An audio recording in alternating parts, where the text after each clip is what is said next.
Can you recap yesterday class for 5? Definitely, I'll recap yesterday class. We'll discuss about the SP3 architecture. So what I'm going to do that before I start, I'll have some Q&A session for you all, right? So in that Q&A session, we'll discuss about the zone, right? Zone concept. So I'll try to see how much you guys understand about the zone, right? At the same time, I will also try to understand your concept, how much you understand about the SP3 architecture, right? Because we have done discussion. So let me share my screen and then at the same time, I'll explain the concept as well. Okay. Yes, Will it please. fine? So let's have some Q&A session. So that is going to be give the good insight how basically zone and everything is going to be defined. Let me see. Okay. So now you're good. Let me share my screen. Let me know if you guys are able to see my screen. Yes. Is it visible? Okay. Yes. So let me see. So we discuss about the zones, right? And I hope you guys understand the meaning of zone as well. So I have one question for you all, right? Regarding the zone, let me type these questions here. So guys, tell me, what is the primary function of the zone in the Palo Alto Firewall? You have the 4 options. So you guys just tell me which one is the correct one. To assign IP address to the network devices, to group interface for security policy enforcement. Second one, to group interface for security policy information. B1. B. Yeah, B. Yes, be the group And filter interface. incoming, outgoing traffic, email traffic, and to create the VLAN on the network. So which one looks logical, right? B looks logical, right? Yes. Yes, Yes. because IP assignment is something different thing. Email traffic filtering is something different thing, and VLAN creation something different thing. So these are irrelevant for all, right? So that's why the B is the correct answer. All right. Similarly, I have another question regarding the zones. Let me put it here.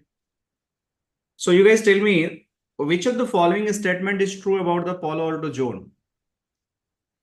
We have the single interface can belong to the multiple zone. Zone are used only for the internal traffic monitoring. Traffic between interface in the same zone is allowed by default. Zone must be assigned an IP address to function. Which one is correct? C. How many agree about the C? Dipanshu, I know you give the answer for C. Bijjas, you also agree? What was Anurag? Yes, Bala? Yes, sir. Dinesh? All agree for the B? Makes sense? Yes, sir. B or C you guys are talking about? yes, C. I'm talking about C. C, not B, right? C only. C only, right? Dinesh, you also agree? Yeah. Richard, you join here, right? So welcome to the class. So Richard, we have one questions here.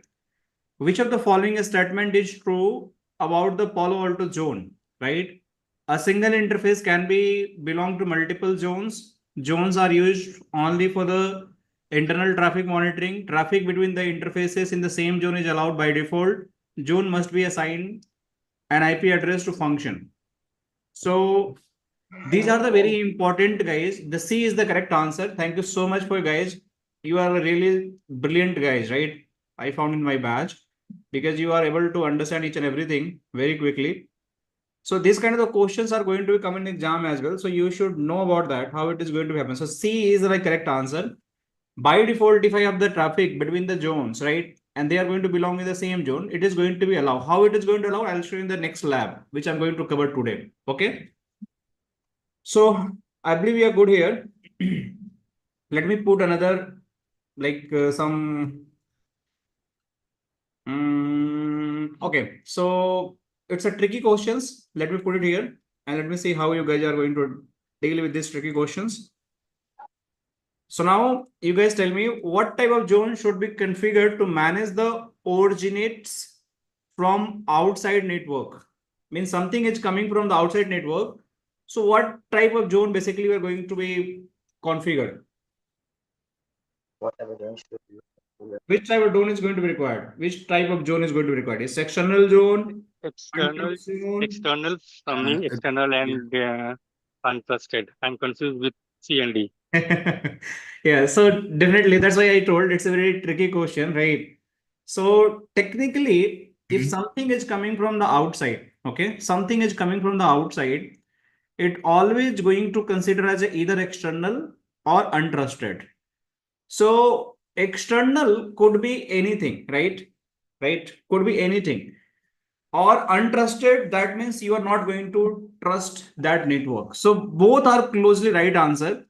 But in this particular situations, it's a tricky one. They are trying to discuss about originate from outside network. That is something which is not under your control, right?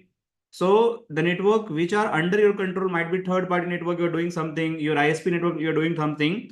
That might be some point of view. It is looks like the external zone, right? We can create. But something coming from the outside which is not in control, that always we consider the untrust zone. Means we are not going to trust the traffic which is coming from the outside. Make sense? So that's why the both answer looks very close, very like confusing, but the correct one is the untrusted zone. Okay, guys? Clear? So Yeah. let me put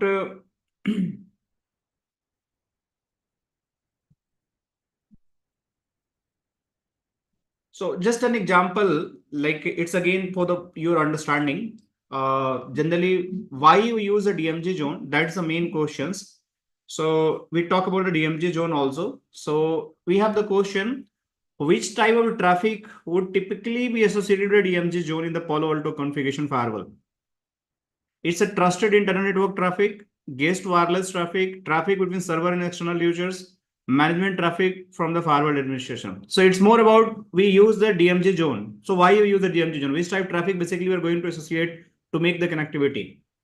Any I best guess? I think is A. I trusted internal. I think I'm not sure, but a trusted internal. What about others? Yeah, trusted internal. Sir, it would be the C. D. Sir, C. Who told about C? D. Yeah, Anurag, sir. Anurag. Richard, right? C. Richard, you also C, right? Yes. Yeah, that's the correct answer. So see guys, DMG zone basically it's a very demilitarized zone, very confidential security zone. And basically we host the server and server might be going to access externally as well, right? The public hosted server, private hosted server as well. But most of the time DMG zone is a very special zone where my internal data center server are going to be hosted and that can be accessible from the internal user and external user as well, right? And most of the time it's configured for the external user. Let's suppose they have the public IP address and they are going to access the public IP address only. So in that situation, traffic that between the server and external user, that is going to make a sense when you are going to deploy the DMG zone. Okay. So I believe you guys have the very good understanding about the zone. So let's talk about the SP3 architecture because we have done discussion about the SP3. So I have 3-4 questions for the SP3 as well. So let me see what level of understanding you all have. So the first questions I have for the SP3 architecture. What does SP3 architecture stand for in the Palo Alto Firewall? Anyone? Single pass, multi. Yes, Parallel single pass pass parallel processing. processing. C. One C. Yeah. C. C. Single pass parallel. C. Yes, that's the correct answer. Single pass with parallel processing. That's the SP3 architecture full form, right? Now, let me put the another questions. Let me see how many know the benefits of this SP3 architecture. So I have another questions. In SP3 architecture, what type of key benefits of the single pass approach? What is the benefits? It's reduce the firewall number rules. You don't know what is the rule. Just guess it. I'll explain. It ensure that packet are scanned once Yeah, to the B. all policy. And it ensures increase that the packets are packet scanned. filtering accuracy. It provides the separate path for each policy scan. Which one is the more accurate as with my best explanation on the study class? A, B, C, D. Probably B. From Sir, it would B be from B. my side. B. Who all are agree for the B? I think B. Yeah, rejection me. Okay, so I believe most of the people agree for the B. So guys, see, we discussed in the yesterday class why we use the SP3 architecture. So the key concept, when the packet is going to process by the firewall, at a one time, all scan is going to happen, policy is going to be enforced, and at the same time we have the output, right? So it is going to ensure that packet are scanned once for the all policies. Even means all policies means I want to check any kind of the layer 3, layer 4, layer 7 information. I want to apply any kind of the content filtering. All is going to happen. It is not going to reduce your firewall rules. It is not going to increase packet filtering accuracy. No, it's not going to happen. It's not going to provide any separate path for the each policy scan. No, it is not going to do that. So more logical answer is the B. Okay. Let me see what else I can ask. Okay, so I have another questions. Let me see. So that is what is the advantage of using SP3 architecture over the traditional multi-pass architecture or single scan architecture? What is the benefits? We discussed yesterday, right? We discussed about the linear scan process. We discussed about the Yeah, Improve SP3 improves efficiency. efficiency B, by reducing B, latency and B, processing B, over. B, Yeah, B, B. B. superb guys. Hats off इसका to भी you, B right? होगा. It's a really correct answer. B is the correct answer. Yeah, just So now I CPU believe you guys are time. recharged and you understand about the zone and little bit of SP architecture. Okay, we are good to start from here. Next 50 minutes to just learn the next concepts. Yes. Okay. All right. Let me see if I ask one more questions.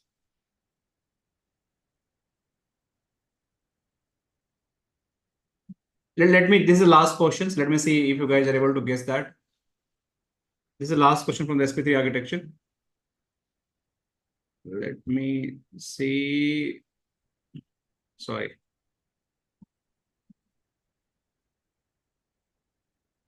So you tell me, how does Palo Alto parallel processing architecture improve the firewall performance? Any guess? How does Palo Alto parallel processing architecture improve the B. Probably B, yeah. right? Again, B answer. Yeah, this is the correct Yes. one. By distributing the processing across the multiple cores. Cores is your CPU, processor, RAM, and everything. And based on that, your processing is going to be very fast. Performance is going to increase, right? So the B is the correct answer. So this kind of the questions you guys are going to get during the exams as well, right? And you have to be very careful even you are going to attend any interview. So you should know how things is going to work for the parallel processing, okay, and zone wise. So now we are good with that, right? And let me start that something, the zone part, right? So we done the layer 2 deployment. We understand what is zone. We discuss about the what is the SP3 architecture, right? Now let's say if my this PC is trying to ping another PC, right? How the communication is happening and what is the logic behind it? Because we just did the layer 2 deployment in the previous day before yesterday class, right? And we just did how the zone is going to be configured, and step by step we did the some kind of a ping test as well. So let me show you first whether I'm able to ping or not. So this is a firewall configuration. We create two interfaces, and by using these two interfaces, we just map the zones. That is just so both are going to belong in the same zone. That is a LAN zone, and based on that LAN zone, we created some kind of the configuration on the interface. No other configuration was done. Only VLANs was created and only zone was created. Even policy we didn't touch. But without policy, how it is working, what is the default policy available in this particular firewall, and how the communication is happening. So let me initiate the traffic first from the firewall, and we'll see how it is going to communicate to another device. So I'll go in the CMD, and I'll go in the IP config. See, this is my IP address of this PC. I'll go in other firewall, CMD. I'll go in the IP config. This is another PC firewall. So if I just try to ping it,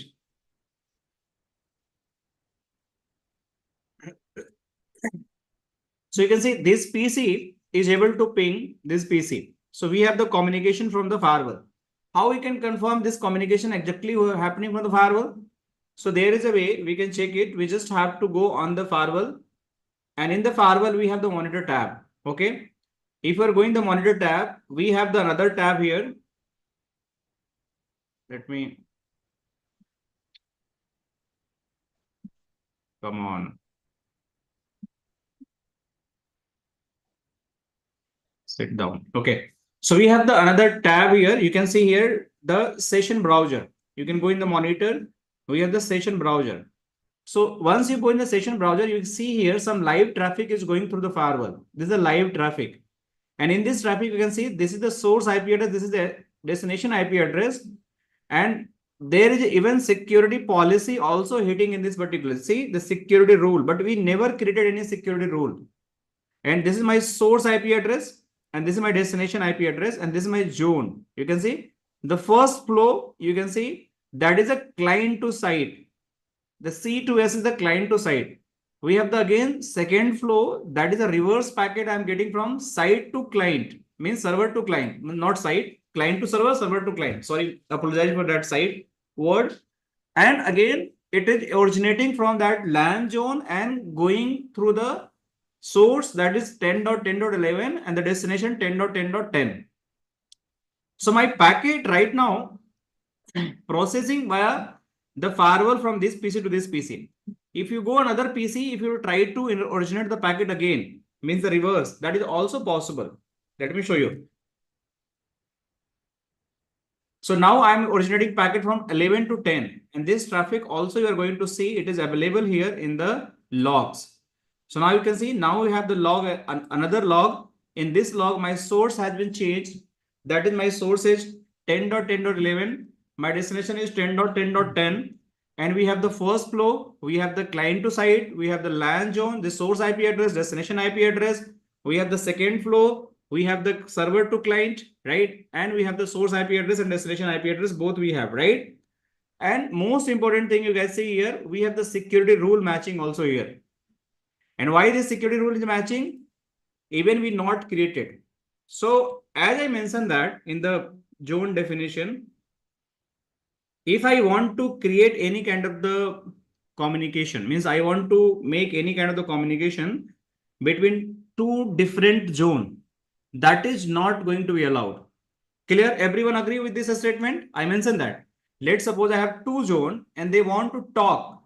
So if I go and make this zone as a trust zone, let me do that. So let's suppose I replace the LAN zone and make as a trust zone. So my zone has been changed. So in that situation, if I just change the zone, will the PC will communicate or not? Not communicate, right? It will not communicate, but if Yes. we can declare a default gateway, then No, default gateway, why? But they are the same broadcast domain, na? They are in the same broadcast domain. only the zone is different.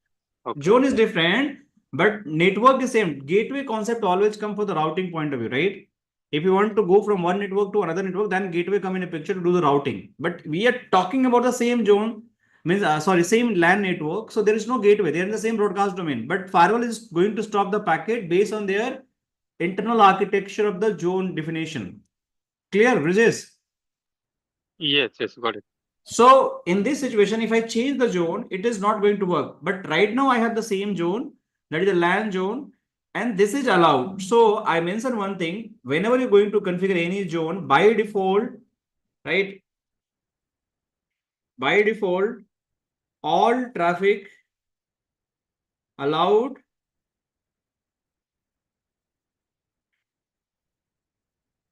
between same zones, right? So in this situation, my source is which zone? Source zone, what is the name of source zone? LAN zone, LAN. right? And what is my destination zone? LAN.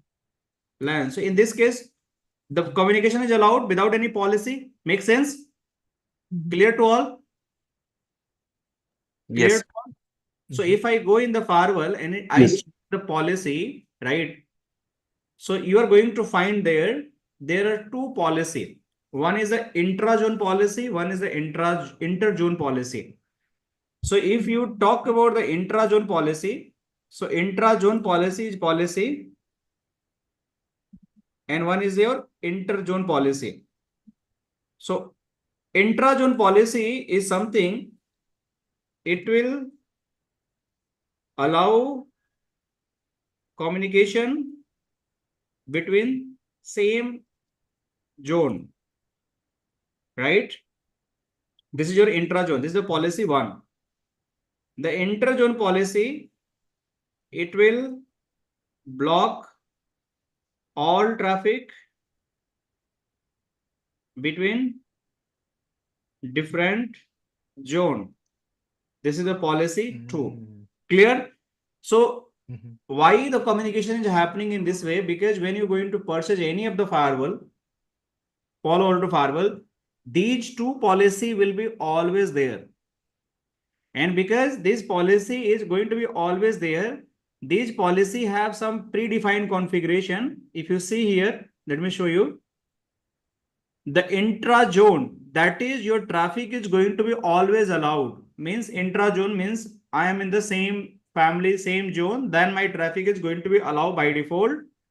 But if I'm going to talk to different zone, then my traffic is going to block always. Is it clear to everyone? Is it clear? Can you repeat once? So there is two concept. One is the inter zone and one is the intra zone. Okay. So intra zone, that means I'm going to talk within the same zone. Intra zone means you have heard about, we have kind of the inter college competition, right? So what does means inter college competition? Means two Same different college. college are going to come to do some competition, right? Make sense? And if I just talk about intra college competition, means in my college, I have some kind of competition. So my only college people are going to participate on that particular competition. So if I have the intra zone, right, that means everything is allowed, right? Don't have to worry about anything. But if I have some inter zone, that means everything is going to block if two different zone is going to communicate. Is it clear to everyone? And this policy cannot be deleted. It can be override, but it is not recommended, but you not have option when you delete it. So it is always going to come as a manufactured policy within the Palo Alto Firewall. And because of this firewall, we have this kind of behavior available to allow the traffic with the same zone and block the traffic within the different zone. Shall I move next if you all agree? Yes. Yeah, I have one question. Like, if you check the action tab for interzone, okay, so there is by default it is given a deny action. Right. So suppose if you want to change that deny option, is there any option that we can change? We Or can that is do that. We can do default? that, but this is not recommended. We have the another way how Okay. we can create the new policy to allow the traffic. We'll see the next, like I'm going to explain that, how it is going to happen. Okay. You don't have to touch this one. We can do that, but we have the another way. Even I have this default policy, we can create on top of the policy new rule, and that is going to allow the communication. Okay. Right, but the most important thing is the intra is within and it's an allow, and the inter is between and it's a deny. Right, Richard. Exactly. Yeah. This is the most important concept. Thanks for, just, minimizing that concept in terms of the summarizing it. Okay. So now let me do one thing. Let me go in this lab, and now I'm going to replace the another zone here. I'll go in the interface here. Now you can see the communication is happening from the both of the side, right? It's happening. But now I'm going in the firewall. I'm going in the interface and the Ethernet 2. I will change the zone here. And I'll create as a trust zone. Just put the trust, right? And I'll click OK. The moment I'll commit it,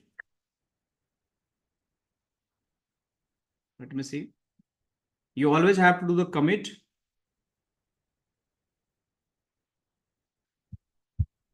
we'll see what magic is happening here. The both communication is going to be stopped by default.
So we almost done 98%, and you can see probably we are going to lose the all communications.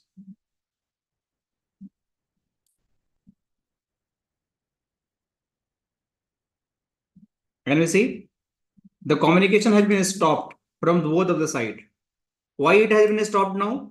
Because the traffic is coming from the one interface, that is a LAN zone, and it is trying to go in the trust zone. And by default, which policy is triggering here?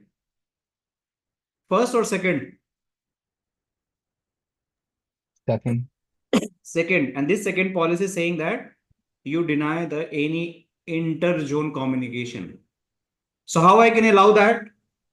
So to allow that, we have to create one explicit policy on top of these zones. Always going to create on any policy you're going to create in this policy section. We'll do the deep dive about the policy, how the policy is going to be created, what the step-by-step action is going to define in the policy. But let's understand, if I want to create any policy, I simply go and add policy. Let's wait for to complete the commit, and now it's done successfully. Then we'll do the policy creation. So now it has been done. So if I want to allow, I can go and create the policy here. So simply I go here, and this time I'll create the policy, allow traffic from LAN to trust zone. I am just allowing the traffic from this PC to this PC. Okay. So I simply go here, allow traffic LAN to trust zone, and source zone would be this time the LAN zone. What is my source address? I can put the source address 10.10.10.10. Just put the complete IP address. It will take automatically. Destination, I'll go and put that IP address is a trust zone. Destination IP address, I'll put that 10.10.10.11, right? I can leave any application URL, any default, right? Application should be allowed, not block, not deny. So my policy will be created, and once I create this policy, I'll commit it, then it is going to reflect on the firewall, and then communication is going to be allowed. So let's wait to commit it again. Now you guys tell me, if I do the commit, will we achieve the both side communication, or only one side communication is going to be allowed? Only source to Only destination. one. Only one, right? Means Yeah. we're only going to get communication from this to this. Now I have one question for you all. I created policy to allow communication from this source to this destination. Okay, listen carefully. Let me go here. So my original packet will be, let me see. So in this packet, my 10.10.10, and this is going to 10.10.10.11. This is my source IP address, destination IP address. So this is your request packet. But when I just receive the packet from the another PC, we have the source IP address. The source IP address would be, and this, what is my source packet IP address for the reply packet? 10.11. That's very nice. Yes. And what is destination? 10.10.10.10. Makes sense? So now I have the question for you all. Now my traffic has been initiated from this firewall. We create one policy here, and in this policy we are saying that if any source coming 10.10.10.10, you allow the communication 10.10.11. So this is going to send the packet, right? But at the same time, you guys are saying, I will get the reply. But reply will come from the firewall 10.10.10.11 to this one. So will it work or not? Will not work. Yeah, because it's stateful firewall and it's part of the same connection, the same session. Who all know about the stateful firewall? Thank you so much, Richard. Thank you so much. It's a really good answer. So this is going to work, guys. This is going to work because we are dealing with the stateful firewall, not a stateless firewall.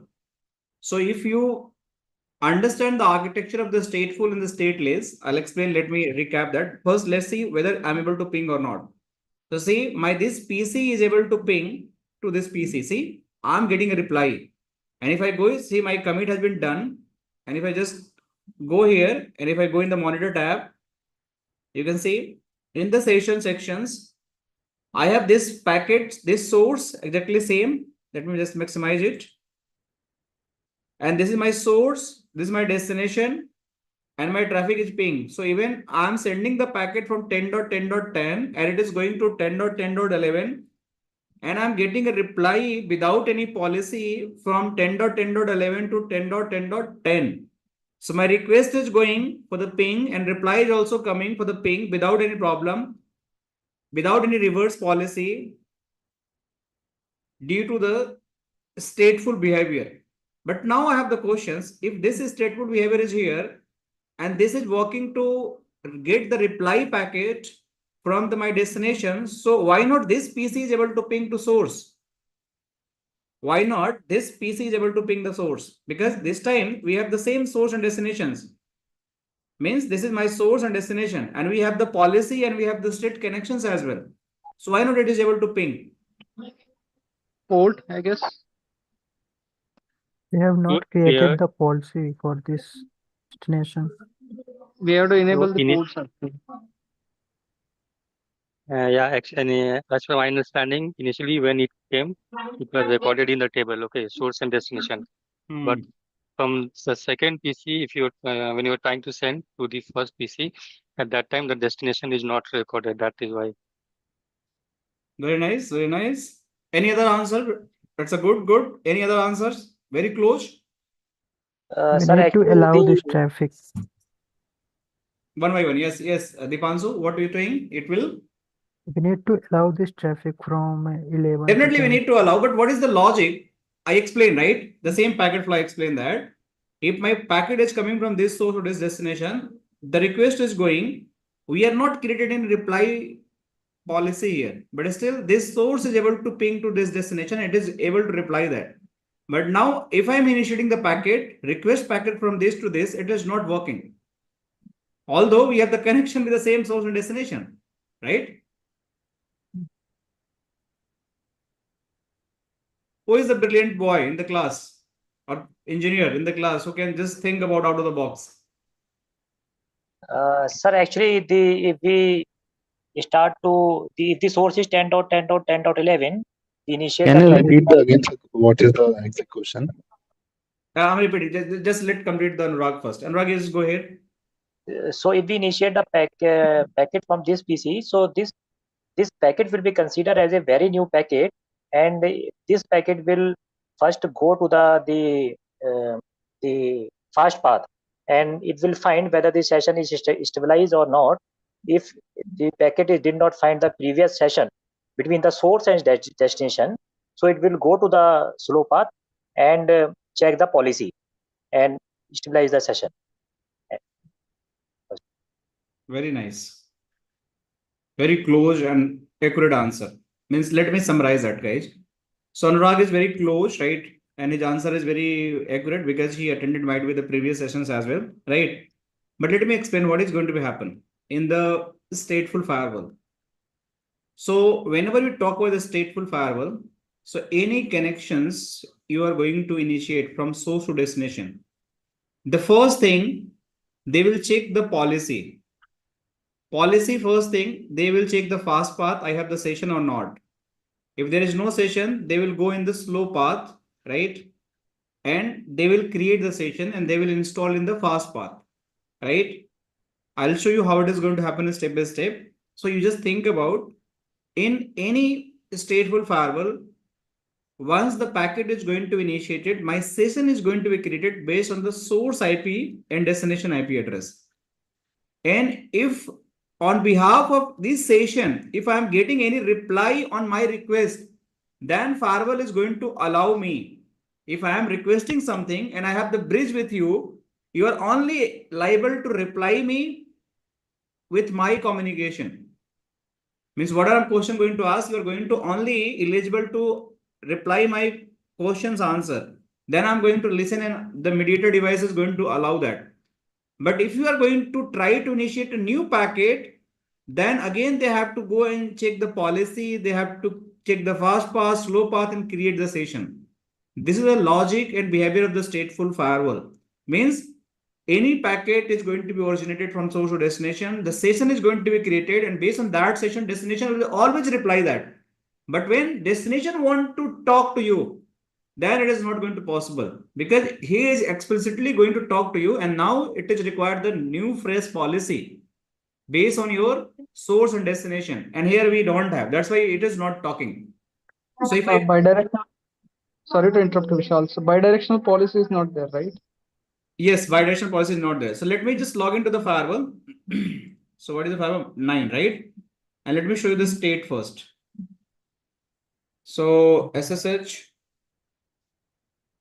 admin 192.168.1.9.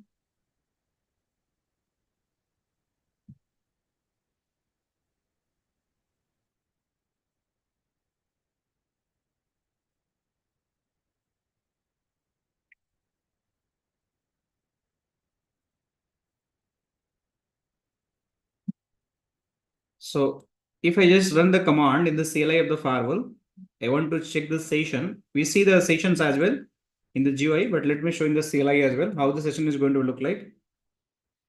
So session all.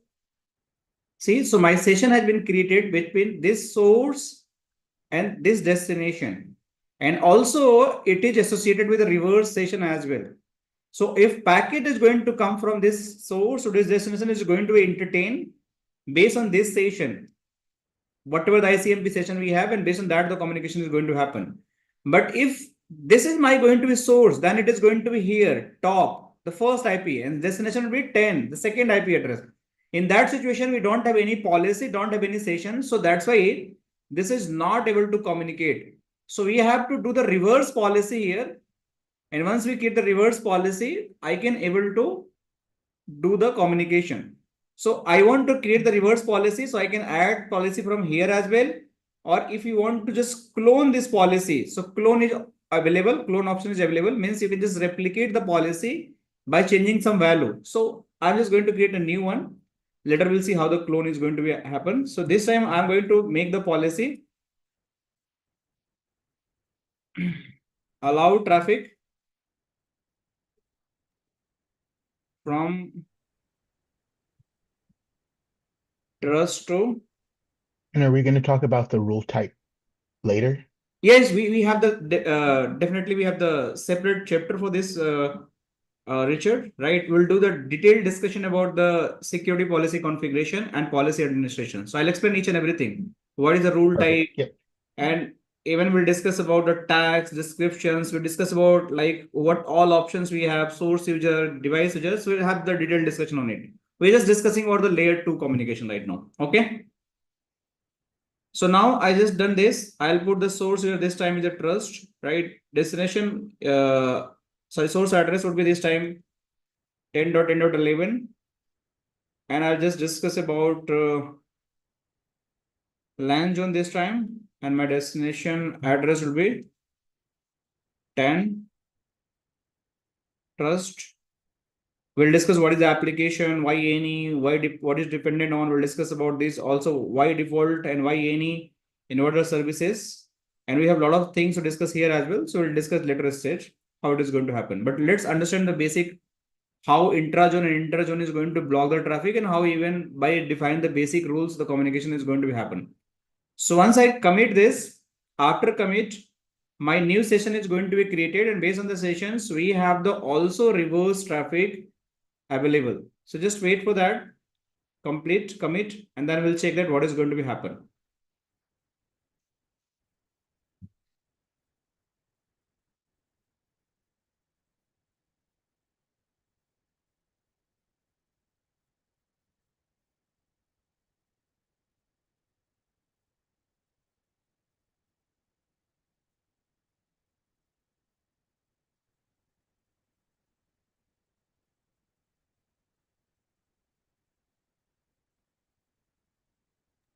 Hello.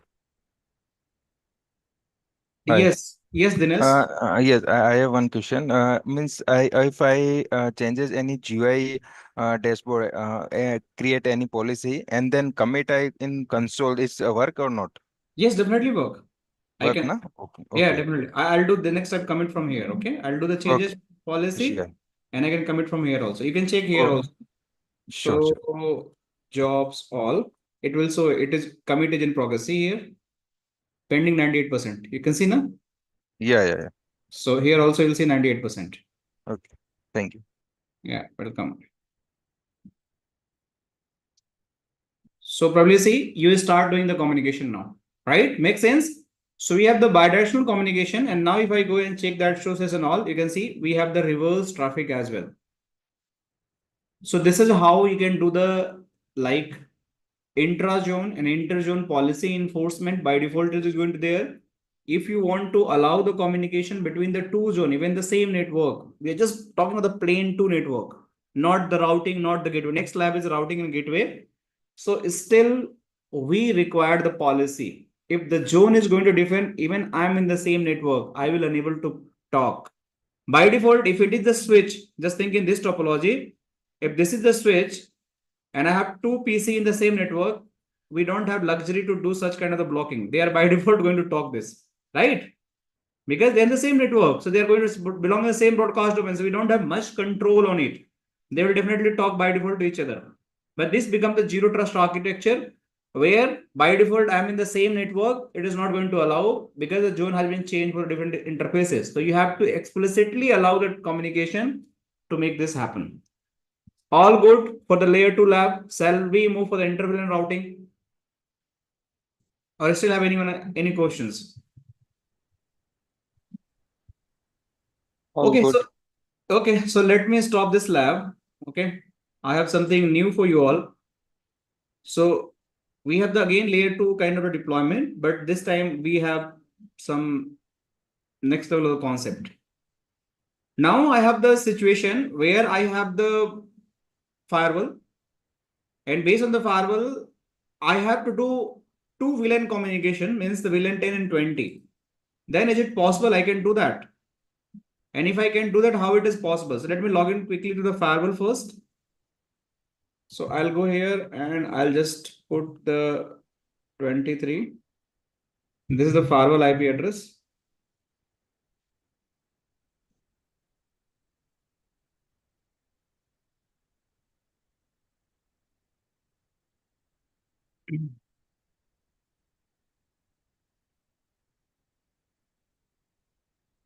So now I will log into the firewall. Meanwhile, let me log into this switcher PCs as well.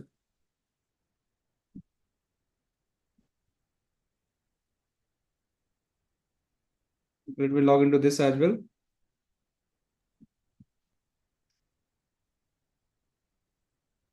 So the PC password is 123. I'll just go and put this password.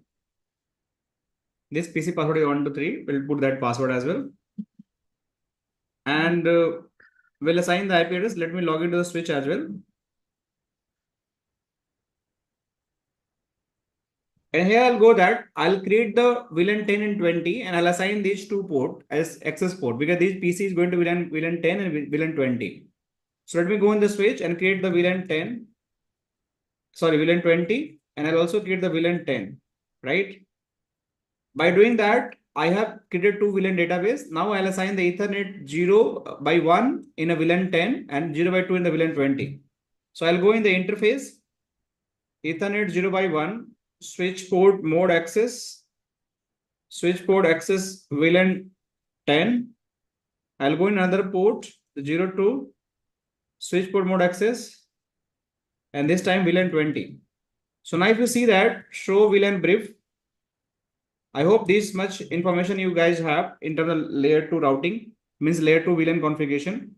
So I have these two ports assigned in two different VLANs. Now they are the access port. Now I have to make this port as a trunk port. I have to pass these two VLANs so that firewall can understand these VLAN informations. So how can I do that? I'll go here. I'll go in the interface. And what is my interface? Ethernet 0 by 0. And I'll make as a switch port trunk encapsulation.1q. Means I want to enable the trunking protocol, that is encapsulation.1q, and I want to make switch port mode trunk and switch port trunk allowed VLAN. I want to allow VLAN 10 and 20. So you can put in this way, and my configuration has been done on this switch point of view. So simply if I run show interface trunk, I make the trunk port Ethernet 0 by 0 on which I allow these two VLAN. And if I run show VLAN brief, I make two access port where I allow these 10 and 20 VLAN. So now my switch configuration has been done. Now let me go on the PC and allow the 1020 IP address on the PC, and they're going to belong in the two different VLAN. So I'll simply go here. I'll first disable the firewall feature from here.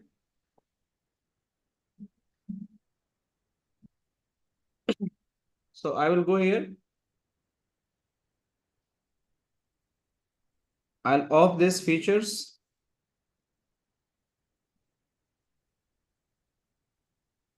Apply that, and I'll assign the IP address of this PC. And the VLAN names of 10 and 20, did you already assign those earlier, or are those default names that are already on the switch? No, VLAN 10 and 20 I just created right now. There is no configuration on the switch. Okay. I just created this VLAN. Na? See here. I created VLAN 10 here, 20 Oh, and 10. yeah. Yeah. Gotcha. I assigned the port. It was no configuration on the switch. So I'll go here and I'll assign the IP address.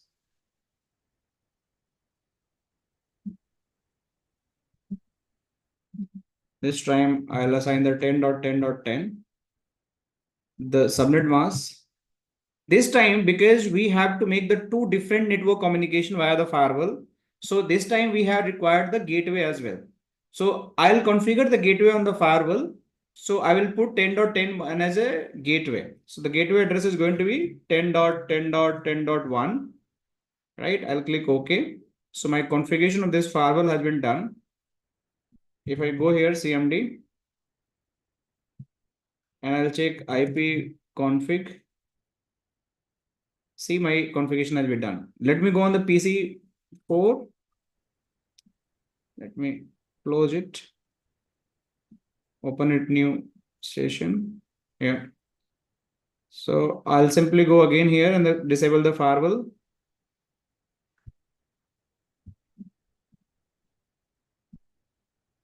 Because if you're not going to disable the firewall, ping is going to block. Okay. So I'll just do that. Apply it. Okay. Close it. And I'll go in the network now. Properties. change the adapter settings. I'll go here and assign that.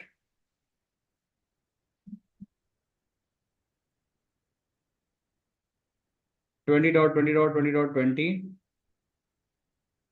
255.0 2020.1.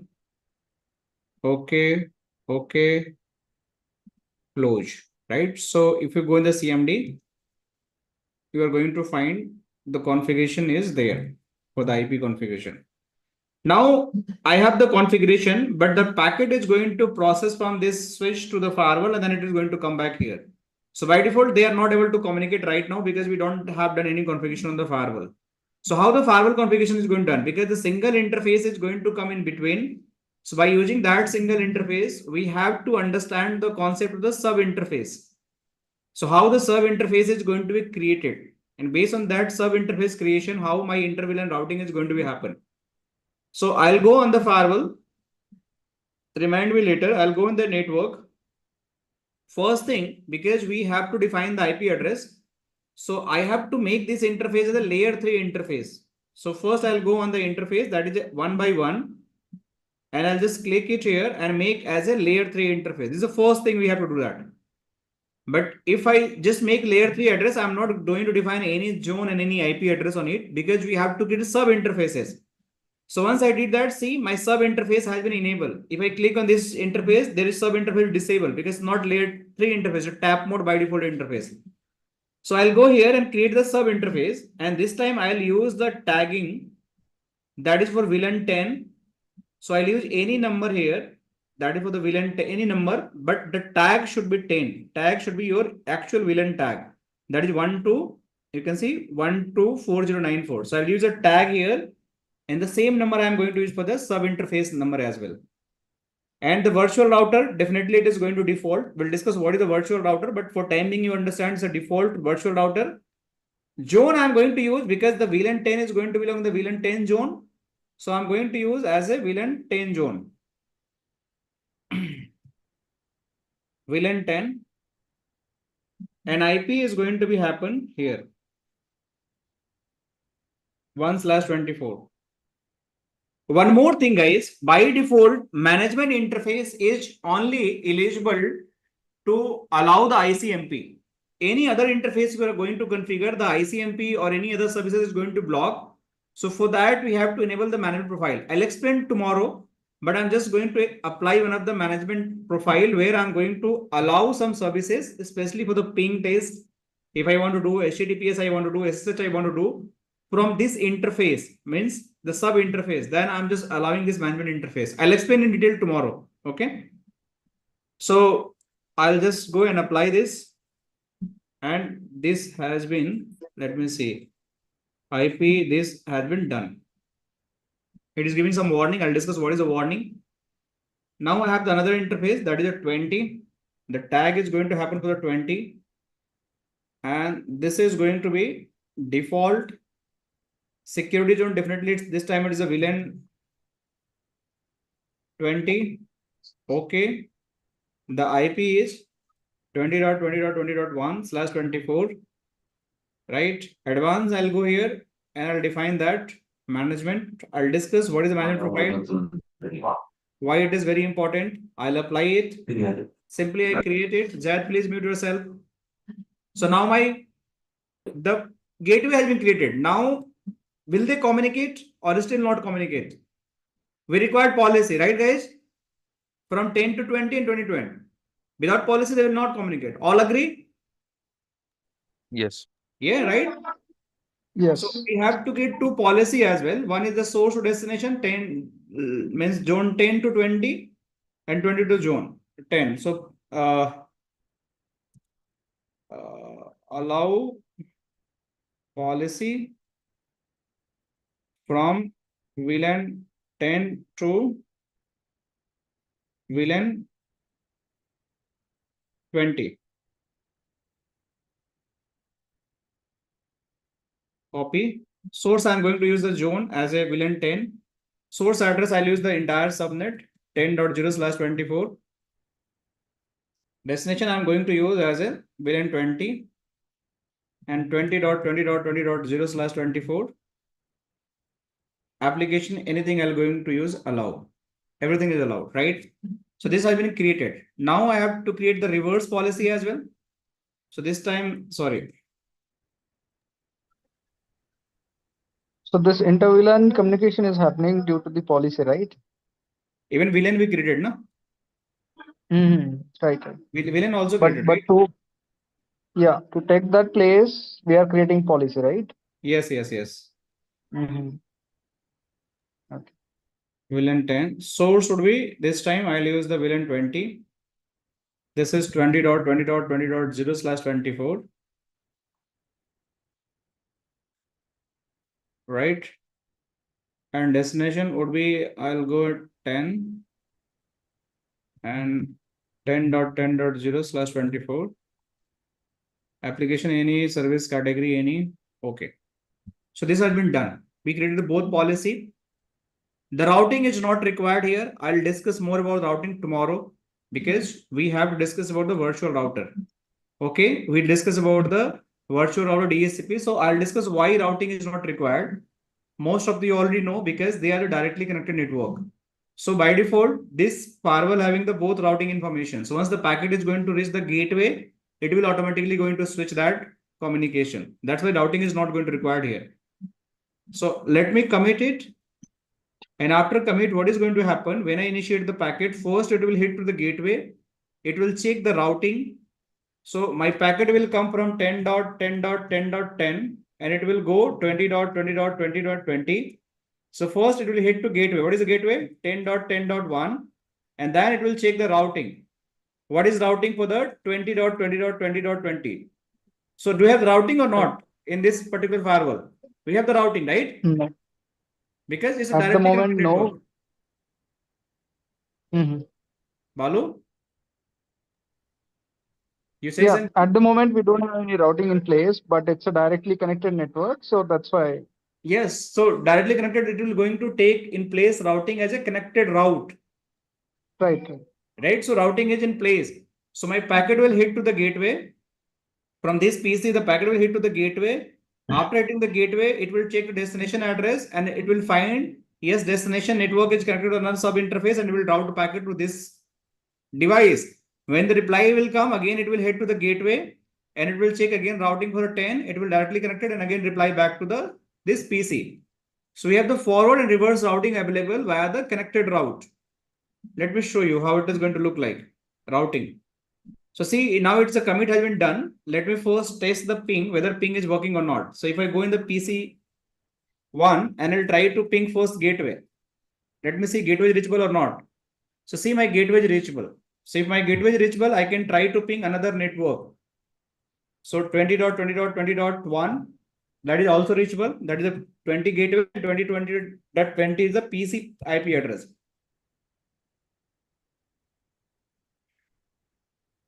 This is also reachable because first packet just dropped for the ARP resolution. So you have this side reachability. If I go 20.20.20.1, it is also reachable. And if I'll go 10.10.10 end-to-end communication, that is also reachable. So we have the both side communication and without any issue, they are reachable to each other. And if I go in the network and if you go in the virtual router, this is going to show you the routing. And here we have the default router. You don't know what is the default router. I'll explain it. But because these are the two different network, but they are directly connected. So you can check the routing here.